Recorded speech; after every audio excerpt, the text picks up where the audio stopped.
नमस्ते कहा जाता है। आचार्य जी क्या कहते हैं? गणपति की स्तुति के पहले क्या क्या बोलते हैं नमस्ते लगा करके? आजकल ध्यान कम हो रहा है लगता है। नमस्ते गणपति तुमेव केवलम। हाँ तो उसको याद रखिए आचार्य जी। अब तुमको नहीं याद आएगा तो फिर हाँ, तो ये अब बाद में क्यों आ रहा है? थोड़ा जल्दी लगता है आजकल, सो जाते हैं आप।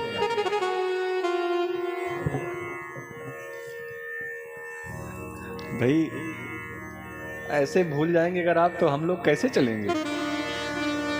कोई भी रास्ते में पूछ सकता है। आ जाइए आ जाइए आ जाइए। हाँ हाँ आ जाइए आ जाइए आ जाइए। बिटिया की तरफ वाले तो बड़े श्रेष्ठ होते हैं, अगर वो बिटिया ना दे तो फिर चलिए। विशुद्ध सत्वम तव धाम शांतम तपोमयम दुतर्जस्तमस्तकम मायामयोऽयं गुणसंप्रभावो न विद्यते ते गृणानुबंधः। इंद्र क्या कहता है इसको सुनिए थोड़े से श्लोकों में, फिर हम लोग कथा में आगे बढ़ जाएंगे। इंद्र भगवान से कह रहा है आपका स्वरूप परम शांत है। भाई अगर किसी से कोई गलती हो जाए और उसको प्रसन्न करना है तो यही तो कहना पड़ेगा कि आपको क्रोध आया है लेकिन आप क्रोध करते नहीं हैं। आपको तो अनायास क्रोध आ गया। अच्छा जब ऐसे आप कह देंगे तो जिसको क्रोध आया होगा ना उसके मन से भावना जगेगी, लगता है यही सही कह रहा है। आपको तो क्रोध आता नहीं है, अनायास आपको क्रोध आ गया। आप ज्ञान में रजोगुण तमोगुण से रहित एवं विशुद्ध अपराकृतक सत्वमय है। ये गुणों के प्रभाव रूप में प्रतीत होने वाला प्रपंच केवल मायामय है, क्योंकि आपका स्वरूप न जाने के कारण ही आप में इसकी प्रतीति होती है। ये हम सब लोगों के लिए है श्लोक। इंद्र ने स्वयं कहा कि लोग आपका स्वरूप नहीं जानते, इसलिए समझते हैं कि भगवान में कामनाएं हैं, क्रोध हैं। ये सब क्यों कह रहे हैं लोग? क्योंकि आपके स्वरूप को नहीं जानते। आपका संबंध अज्ञान और उसके कारण प्रतीत होने वाले देह आदि से ही नहीं, फिर उन देह आदि की प्राप्ति के कारण तथा उन्हीं से होने वाले लोभ क्रोध आदि दोष तो आप में हो ही नहीं सकते। स्वयं इंद्र कह रहा है। बहुत श्रेष्ठ स्तुति इंद्र ने की और 10 श्लोकों में इंद्र ने स्तुति की। भगवान प्रसन्न हो गए। ब्रह्मा ने 40 श्लोकों में स्तुति की थी, भगवान प्रसन्न नहीं हुए। हम किस भावना से क्या कार्य करते हैं, परमात्मा इसी से प्रसन्नता का अनुभव करता है और प्रसन्न भी होता है। इंद्र ने पूरे ब्रजमंडल को डुबाने का प्रयास किया, लेकिन डुबाने के चक्कर में सभी गोप ग्वाल बंधुओं को इकट्ठा कर दिया, एक जगह इकट्ठा कर दिया 7 दिन तक। बिना भोजन पानी के भक्त और भगवान एक छत के नीचे रहे, एक पहाड़ के नीचे रहे और भगवान भक्त को देखते रहे, भक्त भगवान को देखता रहा, निहारता रहा 7 दिन तक लगातार। वैसे ये जो घटना घटी थी मारने के लिए घटी थी, लेकिन फिर भी बहुत प्रसन्न है भगवान कि कम से कम कोई तो एक ऐसा कारण किया जिससे मेरे भक्त मेरे निकट रहे। और ब्रह्मा जी ने क्या किया था? 1 साल तक भगवान के भक्तों को भगवान से दूर कर दिया। और ब्रह्मा जी ने 40 श्लोकों में स्तुति की और भगवान ने पलट करके जवाब नहीं दिया, कुछ नहीं कहा। तो ब्रह्मा जी ने 4 परिक्रमा करके वापस चले गए। इस कथा का सीधा मतलब है कि कोई ऐसा कार्य हो परमात्मा के प्रति, ईश्वर के प्रति, जिससे भगवान और भक्त कुछ समय के लिए निकट बैठ सके। अपने यहां विग्रह की पूजा होती है, अपने आप प्रतीकों की पूजा होती है, और जितनी देर 2 घंटे 3 घंटे 1 घंटे सत्संग में आप बैठते हैं, आप कथा और परमात्मा की जो वांग में प्रतिष्ठा है तो उसके निकट बैठ रहे हैं। भगवान का वाग्मय स्वरूप श्रीमद् भागवत है। जो श्रीमद् भागवत की कथा है यही भगवान का वांगमय स्वरूप है। इससे कम बिल्कुल नहीं समझना चाहिए। जब भगवान इस धराधाम को छोड़ करके जाने लगे, उद्धव जी भगवान के निकट बैठे थे, तो उद्धव जी ने पूछा, भगवान आप तो जा रहे हैं और आपके जाने के बाद आपको पाने वाले क्या करेंगे, क्या करेंगे आपको पाने के लिए? तो भगवान ने धीरे शब्दों में कहा कि जिसके घर में श्रीमद् भागवत कथा का ग्रंथ होगा, जिसके यहाँ कथा का गान होगा, जहां के लोग कथा का पान करेंगे, और जो कथा श्रवण कराएगा, करवाएगा, कथा में किसी प्रकार की अपनी सहभागिता प्रदान करेगा, उसको परमात्मा की प्राप्ति होगी, ऐसा मान करके चलिए। ये ना सोचे कि परमात्मा उससे दूर है। ये जो भी प्रक्रियाएं कर ले, किसी घर में श्रीमद् भागवत कथा का ग्रंथ हो, भागवत कथा का गुणगान गाया जाता हो, भगवान की चर्चा की जाती हो, बस इतना ही परमात्मा को पाने का सबसे आसान साधन है। इसके अलावा कुछ और करने की आवश्यकता नहीं है। प्रातःकाल 5 मिनट 10 मिनट आंख बंद करके गोविंद की चितवन को ध्यान किया जाए, उनके मुख कमल को ध्यान किया जाए, उनके चरणों पर अपने मन को लगाया जाए, और मन बेमन किसी भी ढंग से परमात्मा का आधे घंटे 10 मिनट 5 मिनट जो भी समय हो, उतने समय तक जप किया जाए। हरे राम राम राम हरे हरे, हरे कृष्ण, जो भी आपको मंत्र आता है, तो निश्चित मानिए इतने से ही कल्याण हो जाएगा। मन में ये मत सोचिए कि जंगल में हम नहीं गए तो हमारा कल्याण नहीं होगा। समय समय के अनुसार चीजें अच्छी लगती हैं। ना तो जंगल है और वहां भी शांति नहीं है, वहां भी पहाड़ों के अंदर सुरंग खोद करके वहां भी आवाजें हो रही हैं, वहां भी पशु पंछी जीव जंतु संत महात्मा बहुत प्रसन्न मन से नहीं बैठे हैं, क्योंकि वहां भी आवाज हो रही है। आज के विज्ञान में बता रहा है विज्ञान, और दिख भी रहा है कि हिमालय में भी शांति नहीं है। बड़े बड़े जो दिव्य स्थान हैं वो पिकनिक स्थान बन गए हैं, वो चाहे केदारनाथ हो या बद्रीनाथ हो। अब तो केदारनाथ बिल्कुल आसान हो गए उनके पास पहुंचना। आप बूम बूम करके जाइए ऋषिकेश के आगे, वहां से फ्लाइट ले लीजिए और 5 मिनट में आप केदारनाथ पहुंच गए। जब कोई चीज बड़ी सुगमता से मिलती है तो उसका महत्व तो नहीं होता। पहले कोई कहते मैं केदारनाथ जा रहा हूं 40 साल पहले, तो पूरा गांव पूरा पिंड उसको प्रणाम करता था। बूढ़ी माता अपने रुमाल से निकाल करके एक सिक्का उसको दे देती थी। मैं नहीं जा पाई जगन्नाथ, तो कम से कम केदारनाथ तो तू जा रहा है, मेरा सिक्का वहां पे चढ़ा देना। अब तो आप घुमाओ कुछ भी कराओ, कोई फर्क नहीं, कौन सी कोई मेहनत लग रही है।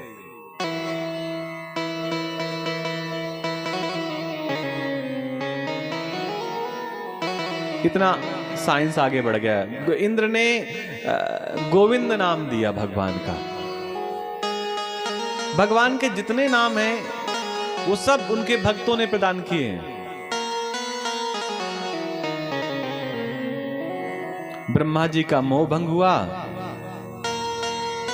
ग्वाल बालों को कालिया नाग से बचाया,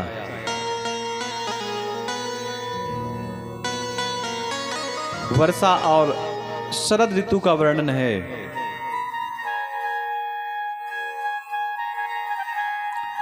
और चीर हरण की भी कथा कल हम लोगों ने सुनी।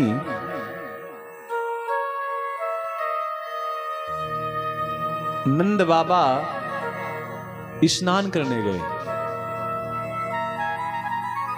तो वरुण के जो पार्षद थे उन्होंने नंद बाबा गए कब स्नान करने, ब्रह्म मुहूर्त से पहले ही चले गए। जो समय था स्नान करने का उससे पहले चले गए। नदी में भी स्नान करने का मुहूर्त होता है।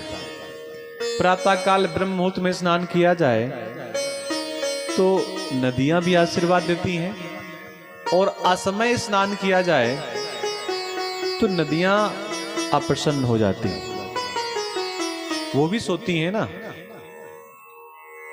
आप लोगों को याद होगा कथा, जानते हैं आप लोग कि गौतम ऋषि जब असमय स्नान करने गए थे तो गंगा ने कहा, ऋषिवर इस समय क्यों आए हो, अभी तो भोर हुई नहीं, अभी तो प्रातः काल हुई नहीं।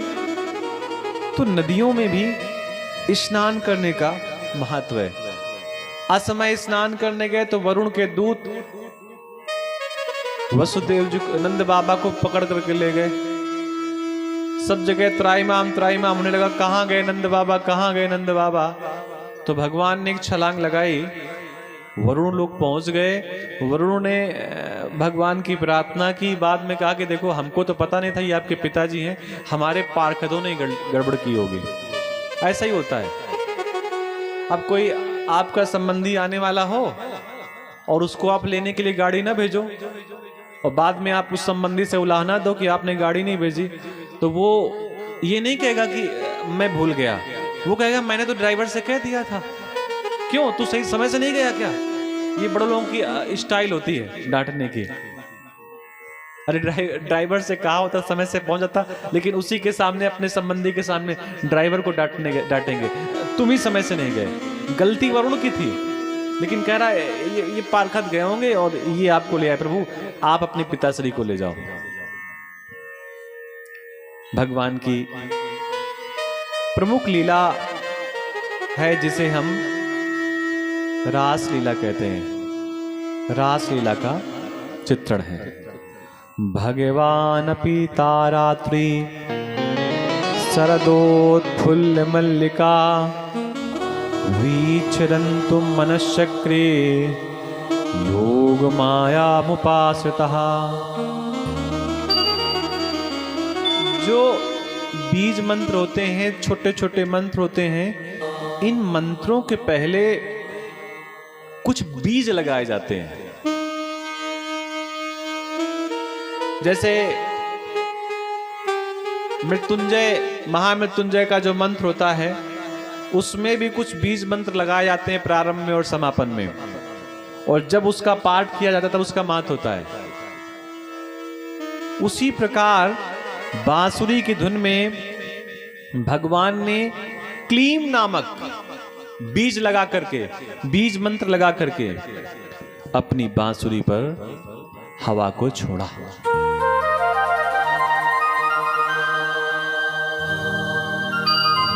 दृष्ट्वा कुमुदन्तम खण्डमण्डलम् रमाननाभं नवकुङ्कुमारुणम्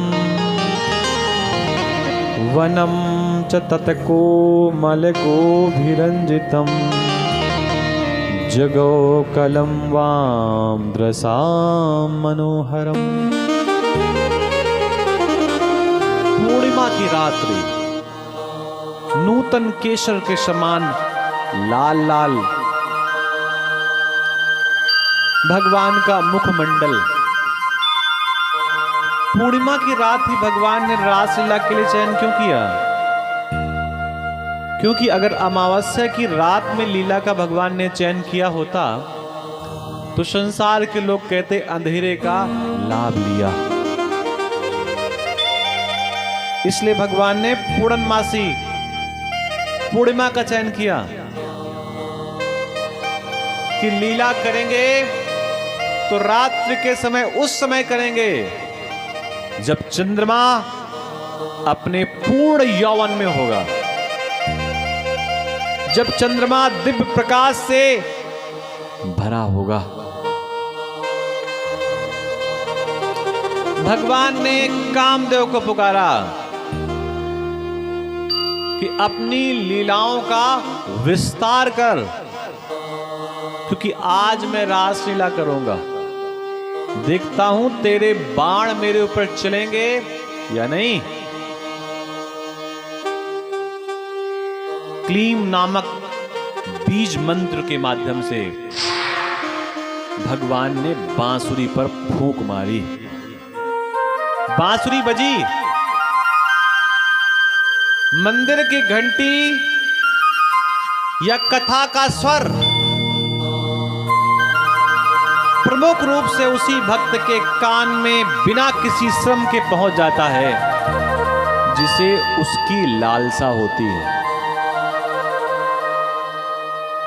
मंदिर की घंटी बजने लगी, वो जो श्रद्धालु होते हैं समझ जाते हैं कि समय हो गया है मंदिर का, हमें जाना चाहिए, कथा का समय हो गया, हमें जाना चाहिए। ये क्लीम बीज केवल उन्हीं को सुनाई दिया जो भगवान की परम भक्ता थी। सबको नहीं, सबको सारी बातें सुनाई नहीं देते। आपके घर में भी जो देवी देवता होते हैं, भले ही मिट्टी के हों, स्वर्ण के हों, अष्ट धातु के हों, ऐसा कई लोगों के यहाँ देखा गया कि वो कहते हैं आचार्य जी हमारी मूर्तियां हमसे बात करती हैं, हंसती हैं, मुस्कुराती हैं और हमसे बताती हैं हमें क्या करना चाहिए क्या नहीं करना चाहिए। और निश्चित मानिए मूर्तियां बोलती हैं, हमें सुनना आना चाहिए, उनसे भी आवाज निकलती है। अच्छा एक बात बताना, आपका छोटा बच्चा लगभग 4 महीने का है, ध्यान से बात समझना, और वो कहीं आपके घर से 50 किलोमीटर, 100 किलोमीटर, 500 किलोमीटर दूर है, उसको बोलना नहीं आता। आपका एक बेटा वहीं रहता है नोएडा में और आप यहां हैं कर्णपुर में। आप फोन करते हैं, वीडियो कॉलिंग करते हैं, बच्चे को दिखाते हैं, आप बच्चे की फोटो फोन में देख रहे होते हैं, तो पता है जो ये लोग यहाँ बैठे होते हैं, देखो देखो बेटा ये कह रहा है, अच्छा बेटे ने मुझसे ये कहा। आप लोग अनुभव कर लेते कि नहीं कर लेते कि हमको पहचान रहा है, हमको जान गया, हमारी आवाज सुन करके व्याकुल होने लगता है। तो ये अनुभव सबको नहीं होता, ये माँ को होता है, पिता को होता है, दादा को होता है, बाबा को होता है। जो बहुत निकट के व्यक्ति होते हैं उन्हीं को छोटे बच्चे की भाषा समझ में आती है, और जिनको थोड़ा प्रेम कम होता है उनको कौन समझ में आती है। अभी 5 महीने का 6 महीने का बच्चा रोने लगे तो जो बूढ़ी मां अंदर बैठी होती है अपनी बहू को डांटते हुए कहती जा बच्चा भूखा है। रोना तो सबको सुनाई दे रहा था, अनुभव किसने किया? जिसका उससे ज्यादा लगाव है। तो भैया वो जब बीज मंत्र कान पर गया तो गोपियां चल पड़ी बंसी की धुन को सुन करके। ये गोपियां हैं कौन? दंडकारण्य में भगवान जब जा रहे थे तो वहां ऋषि मुनियों ने भगवान के सुंदर स्वरूप को देखा तो मन में भावना जगी कि इनसे मेरा संबंध होता, विवाह होता तो मुझे भी इनके वामांग में बैठने का मौका मिलता। भगवान ने कहा देखो इस समय त्रेता चल रहा है, मेरा विवाह हो चुका है, मैंने एक पत्नी व्रत का संकल्प किया है और सीता ही मेरी पत्नी है, मैं तुम्हें अपनी पत्नी नहीं बना सकता, प्रियसी नहीं बना सकता, सब लोग आपका बाना द्वापर में। वहां के संत महात्मा गोपियां हैं। जब भगवान के विवाह का समय आया और भगवान जनकपुर में गए तो वहां की जो माताएं थी, बहनें थी, उनके मन में भाव जगा कि कितने दिव्य स्वरूप हैं, कितने सुंदर हैं, हमें भी काश इनके वामांग में बैठने का मौका मिलता तो कितनी श्रेष्ठ बात होती। भगवान सबके मन की जानते हैं। भगवान ने कहा तुम सब लोग द्वापर में आना, सबको वामांग में बैठने का मौका मिलेगा, हमारी लीला में सबको मौका मिलेगा। संत महात्माओं ने अनुभव किया, भगवान ने कहा तुम भी आना। वेद की ऋचाओं ने भी अनुभव किया, जो वेद में मंत्र बोले जाते हैं इन मंत्रों में भी अलग अलग मंत्र हैं, अलग अलग देवता के। इन सब ने विचार किया कि हमको ही भगवान के वामांग में बैठने का मौका मिले। भगवान ने कहा सब द्वापर में आना, क्योंकि द्वापर में जो लीला होगी उसमें सबको मौका मिलेगा हमसे सीधे सीधे जुड़ने का। और ये सब वही है। वंशी की धुन सुनकर के जो गोपियां दुग्ध दूह रही थी गायों का, वहीं दूध छोड़ दिया और भगवान के पीछे चल पड़ी जहां से वो आवाज आ रही थी। कुछ माताएं अपने पतियों को भोजन करा रही थी, भोजन वहीं बीच में कराना छोड़ दिया, चली गई। कुछ खीर बना रही थी, शर्करा डालनी थी, नमक डाल करके चली गई। कुछ ने अपने पतियों को दाल परोसी थी, दाल में गुड़ डालकर चली गई। कुल मिला के वो सारी क्रियाएं की जो नहीं करना चाहिए था। उनको पता ही नहीं था क्या करना है क्या नहीं करना है। सब कुछ ऐसे ही अनायास जो मन में आया वो किया, और सब परमात्मा के पास जाने के लिए लालायित हैं।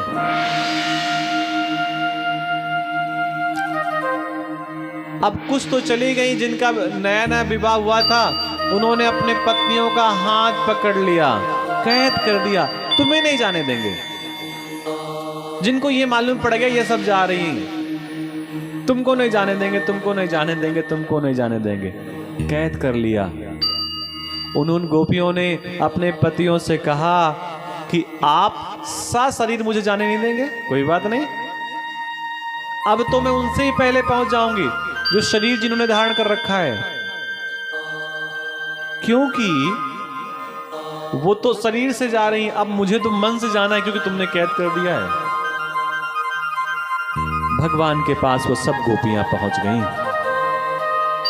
तमेव परमात्मानं जार बुद्ध्यापि संगता जहुर्गुणमयं देहं सद्या प्रतीक्षण बंधना।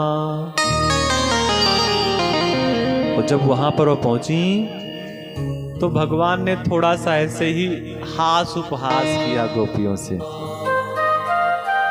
स्वागतम वो महाभागा प्रियम किम करवाणि वा व्रजस्यानामयं कश्चिद भूतागमन कारणम्। रजस ये साम घोर रूपा घोर सत निवे निखेविता प्रतीयात व्रजम नेहा स्थेहम स्त्री भी सुमद्मना। बहुत ध्यान से सुनना। बांसुरी किस लिए बजाई? ताकि गोपी आ जाए और गोपियों के मन की अभिलाषा पूरी हो जाए। मन की अभिलाषा तो यही है कि भगवान के बिल्कुल निकट बैठे। अच्छा, इसको थोड़ा और दूसरे भाव से समझना। जब आप मंदिर जाते हैं, परम पिता के पास जाते हैं, परमात्मा के पास जाते हैं, तो आपका एक ही मन तो होता है कि सबसे आगे सबसे निकट मैं ही बैठूं, मुझे परमात्मा को छूने का मिल जाए, मेरा फूल चढ़ जाए। यही तो भाव होता है ना। यही भाव यहां पर गोपियों का परमात्मा के प्रति है। एक बात और ध्यान देना, जिस समय ये रास की लीला हो रही है, या भगवान ने गोपियों को पुकारा है, इस समय भगवान 7.5 साल के हैं। कितने? मतलब 8 साल के नहीं है। अगर कुछ दिन जोड़े जाएं तो 7 साल 4 महीने 5 महीने के आसपास के भगवान हैं। 8 साल के नहीं है, इतना पक्का है। जब ये वाली लीला घटी, बुलाया था भगवान ने, और पता है भगवान ने बुलाने के बाद क्या क्या? महाभागवती गोपियों तुम्हारा स्वागत है। अच्छा, कोई भी कहीं पहुंच जाए तो व्यक्ति स्वागत तो करता ही है, बुलाया गया और ना बुलाया गया वो अलग विषय है, स्वागत तो करना चाहिए। बतलाओ तुम्हें प्रसन्न करने के लिए मैं कौन सा काम करूं। ऐसे बातें कर रहे हैं जैसे कुछ जानते ही नहीं है। क्यों बुलाया है? ब्रज में तो सब कुशल मंगल है ना। देखो, इसलिए पूछा भगवान ने ब्रज में कुशल मंगल है क्योंकि जिस समय गोपियां गई उस समय रात हो चुकी थी, और रात में माताओं का, स्त्रियों का, बहनों का अकेले निकलना ठीक नहीं है। अच्छा, कई बार जैसे कथाएं सुनाओ तो जो ग्रेजुएशन में या पोस्ट ग्रेजुएशन में लड़कियां पढ़ रही होती हैं वो प्रश्न पूछने लगती हैं कि पंडित जी ये कथा सुना करके आप हमको बाउंडेशन में बांधना चाहते हैं। आप कहते हैं कि स्त्रियां स्वतंत्र नहीं है, उनको अकेले नहीं जाना चाहिए। आप तो हमें पता नहीं कौन सी 18वीं शताब्दी में ले जाना चाहते हैं। आज तो सबको बराबरी का अधिकार है, हम अकेले जा सकती हैं, हमें कोई क्यों रोकेगा। देखिए, हर एक चीज का अपना एक मतलब होता है। क्या मतलब होता है? ऐसे समझिएगा कि जैसे मुख्यमंत्री को कानपुर में आना हो तो क्या मुख्यमंत्री अकेले आ जाएंगे क्या? बोलो भाई। मुख्यमंत्री के आने के पहले बहुत सारी व्यवस्थाएं होंगी, बहुत सारी सुरक्षा की व्यवस्थाएं होंगी, उसके बाद मुख्यमंत्री यहां पर आएंगे। अकेले नहीं आएंगे, पूरी व्यवस्थाओं के साथ आएंगे। इसी प्रकार शास्त्र भी आदेश देता है कि माताएं किसी मुख्यमंत्री से कम नहीं है, बहनें कोई किसी प्रधानमंत्री से कम नहीं है, वो भी श्रेष्ठ हैं। और वो भी जब घर से जाएंगी तो अकेले नहीं जाएंगी, अपने साथ सुरक्षा की दृष्टि से किसी न किसी को लेकर जाएंगी। वो चाहे भाई हो, चाहे पुत्र हो, चाहे पिता हो, चाहे पति हो, या किसी भी प्रकार का पुरुष हो जो उनका अपना निकट हो, जो भी संबंध हो, अकेले नहीं जाएंगे। इतनी कोई सस्ती थोड़ी ना है कि जहां मन हो अकेले जाएं। वो भी किसी श्रेष्ठ व्यक्ति से, बड़े पद में रहने वाले व्यक्ति से कमजोर थोड़ी ना है। इसलिए उनके साथ आज की भाषा में बात करते एक बॉडीगार्ड।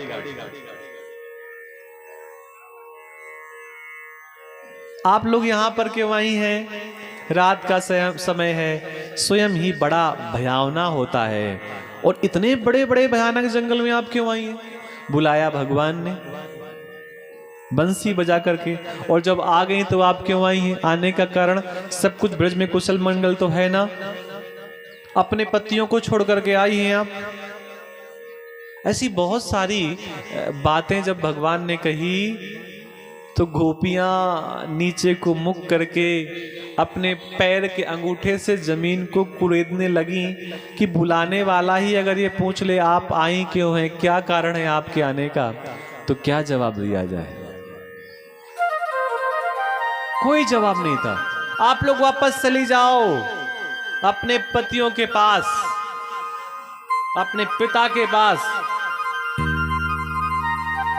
जिनसे लड़ करके आई हैं, वापस उनके पास कैसे चली जाएं? वो तो रोक रहे थे पहले ही और उनकी बात नहीं मानी, झगड़ा किया, लड़ करके चली आई गोविंद से मिलने के लिए। अब फिर मैं उनके पास जाऊं कि मुझे घर पे जगह दे दो? मना कर दिया। गोविंद, एक बार घर छोड़ करके आई हूं, और किस लिए? आपको पाने के लिए। अब मैं वापस नहीं जाऊंगी। जब गोपियों का मन भगवान ने देखा कि इनका मन पूरा का पूरा रमा हुआ है और अब ये वापस नहीं जाएंगी, तब भगवान ने रास का पहला क्रम प्रारंभ किया। चित्तम सुखेन भवतापहत्रम गृहेषु यन्निर्विशद्युत करवापि गृहकृत्ते पादौ पदम नाचलस्ततस्तो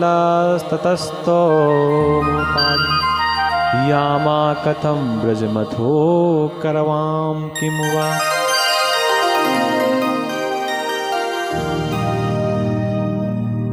गोपियां भगवान के निकट हो गईं, लेकिन भैया जब बड़ी वस्तु मिल जाती है, बड़ा पद मिल जाता है, तो पद के साथ तत्काल अहंकार भी आ जाता है। गोपियों के मन में अहंकार जग गया। गोपियों के मन में अहंकार जग गया। अरे ये गोविंद, ये गोपाल, ये तो हमारे निकट रहता है, इतना बड़ा अहंकार। अरे इसको तो पाना बड़ा आसान है, कृष्ण को पाना तो बड़ा आसान है। ये मन में अहंकार जाग गया।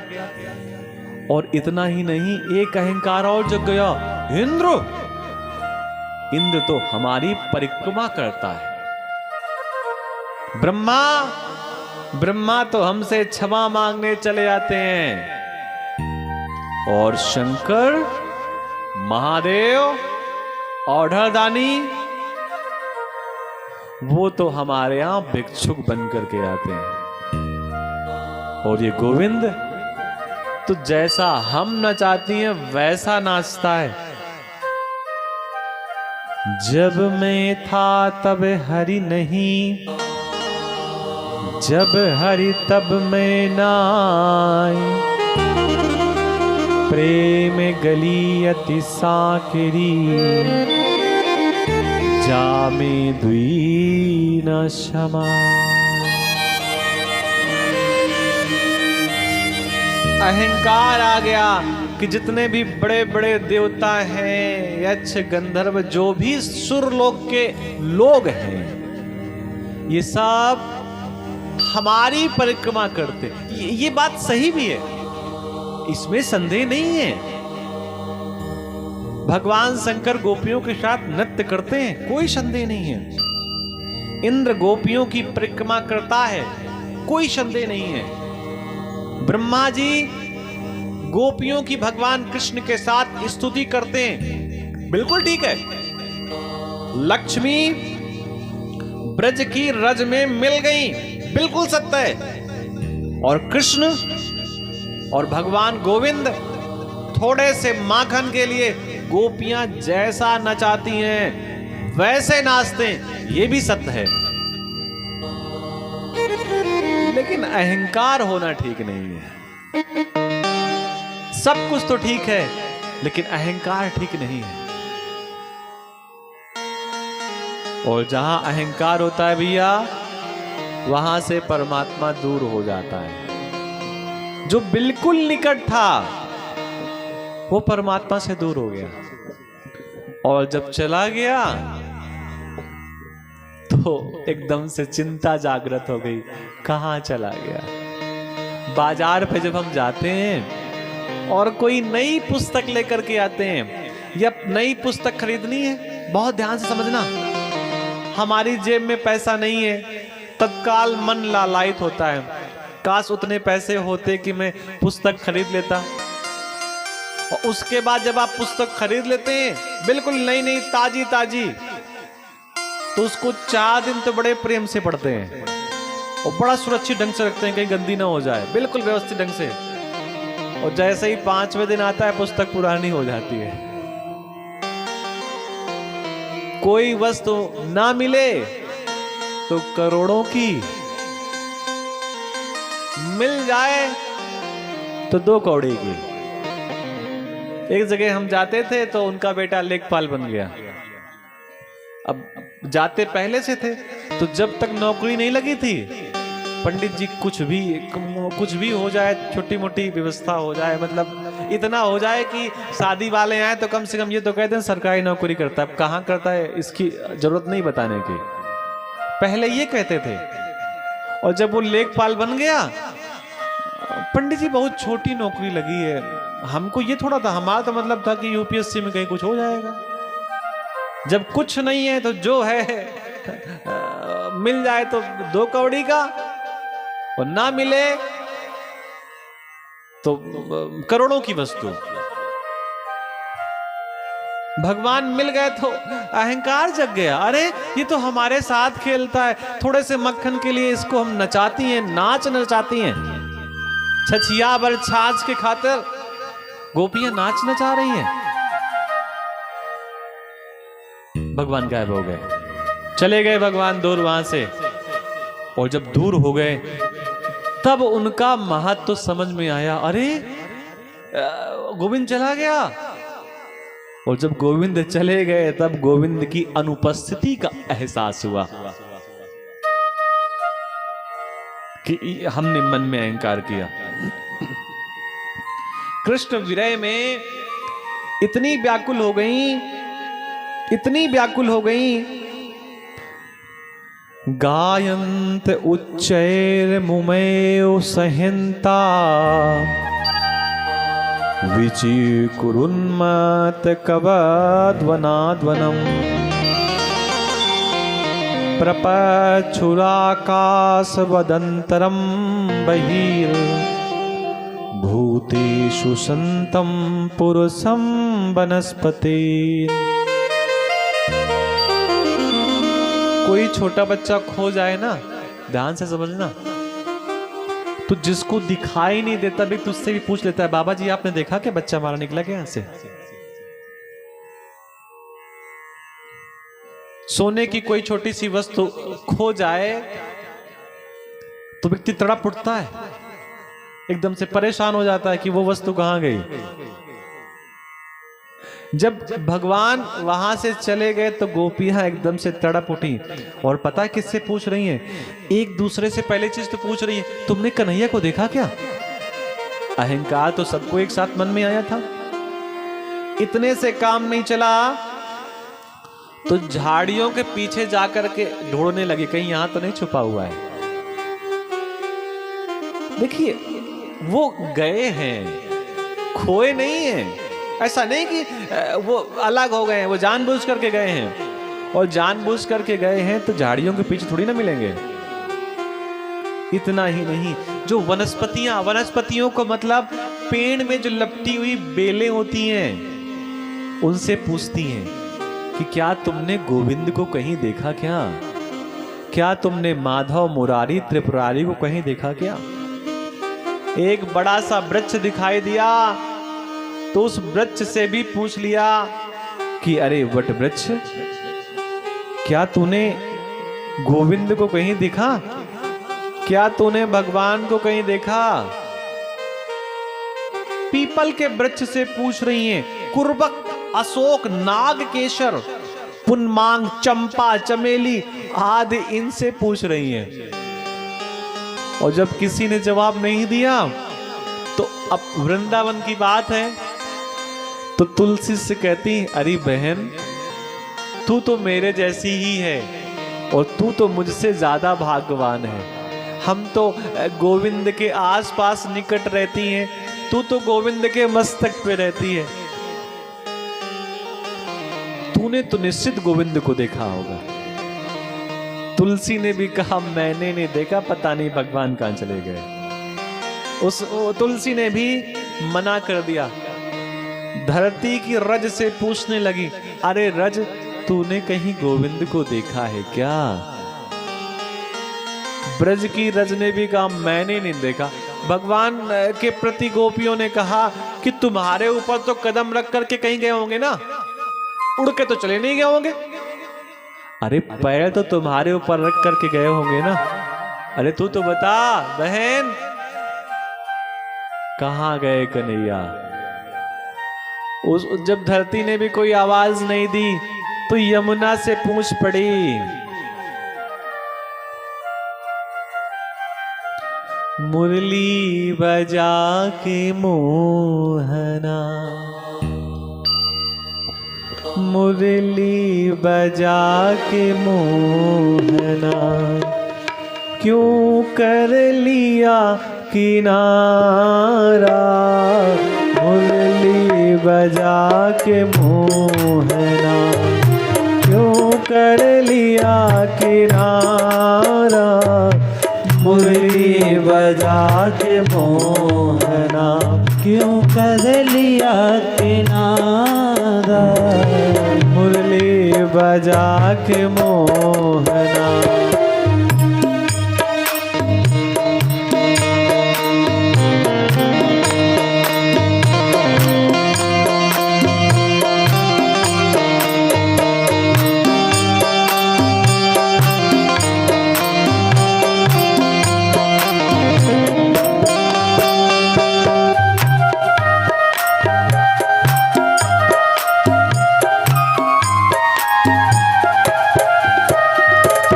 अपनों से हाय कैसा, अपनों से हाय कैसा व्यवहार है तुम्हारा। अपनों से हाय कैसा व्यवहार है तुम्हारा, मुरली बजा के मोहना।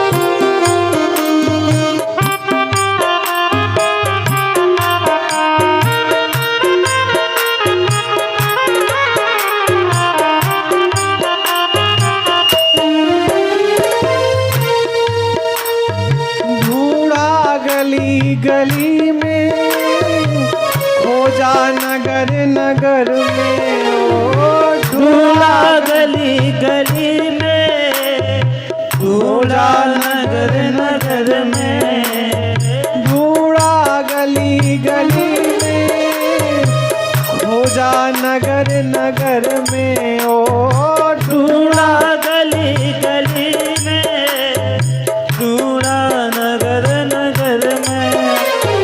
मन में यही लगन है, राधे मन में यही लगन है, दर्शन मिले दोबारा। मन में यही लगन है, दर्शन मिले दोबारा। मुरली बजा के मोहना क्यों कर लिया किनारा, मुरली बजा के मोहना क्यों कर लिया किनारा, मुरली बजा मोहना।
तुम्ही बताओ मोहन कहाँ गए हैं, ओ मधुबन तुम्ही बता दो मोहन कहाँ गए हैं। मधुबन तुम्ही बताओ मोहन कहाँ गए हैं, बोलो बोलो मधुबन तुम्ही बता दो मोहन कहाँ गए। कैसे झुलस गया है, राधे कैसे झुलस गया है कान्हा, कोमल बदन तुम्हारा, कैसे झुलस गया है कोमल बदन तुम्हारा। मुरली बजा के मोहना क्यों कर लिया किनारा, मुरली बजा के मोहना क्यों कर लिया किनारा, मुरली बजा के मोहना।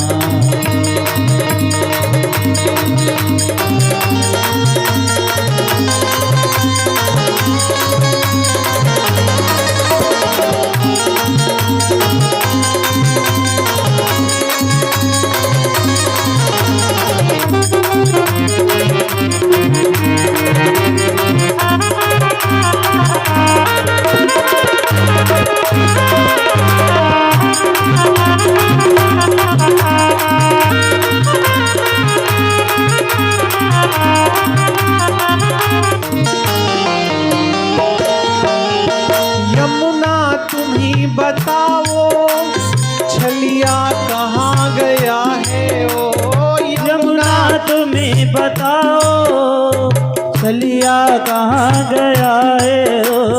यमुना तुम ही बताओ छलिया कहाँ गया है ओ यमुना तुम्हें बताओ छलिया कहाँ गया है। तुम भी द्रवित हुई हो, तुम भी द्रवित हुई हो, राधे कहती है नील धारा।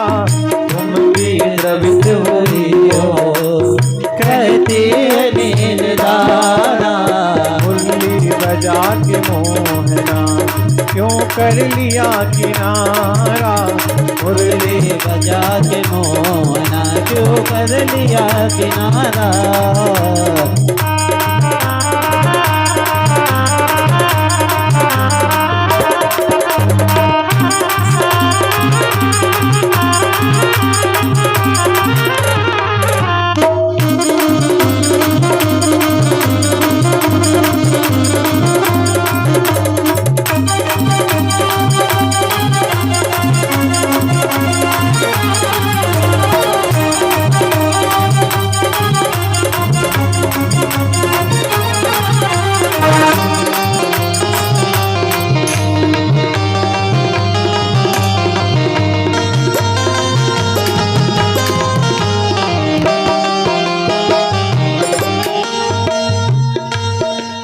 भक्तों तुम ही बताओ भगवन कहाँ गए हैं बोलो।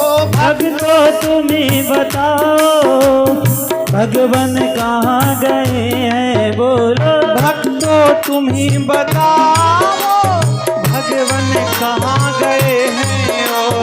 भक्तों तुम्हें बताओ भगवन कहाँ गए हैं। अपना ही दिल टटोलो, गाना अपना ही दिल टटोलो, हर दिल में वो बसे हैं। अपना ही दिल टटोलो, हर दिल में वो बसे हैं। मुरली बजा के मोहना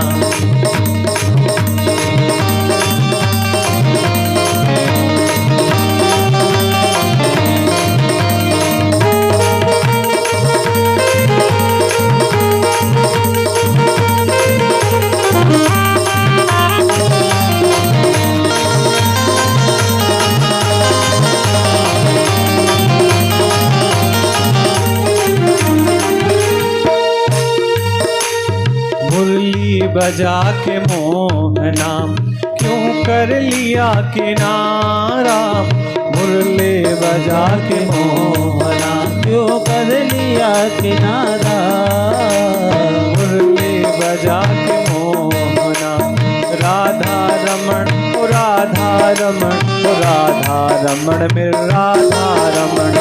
राधा रमण राधा रमण राधा रमण राधा रमण राधा रमण राधा रमण राधा रमण राधा रमण राधा रमण ओ राधा रमण राधा रमण ओ राधा रमण राधा रमण ओ राधा रमण ओ राधा रमण ओ राधा रमण राधा रमण ओ राधा रमण ओ राधा रमण ओ राधा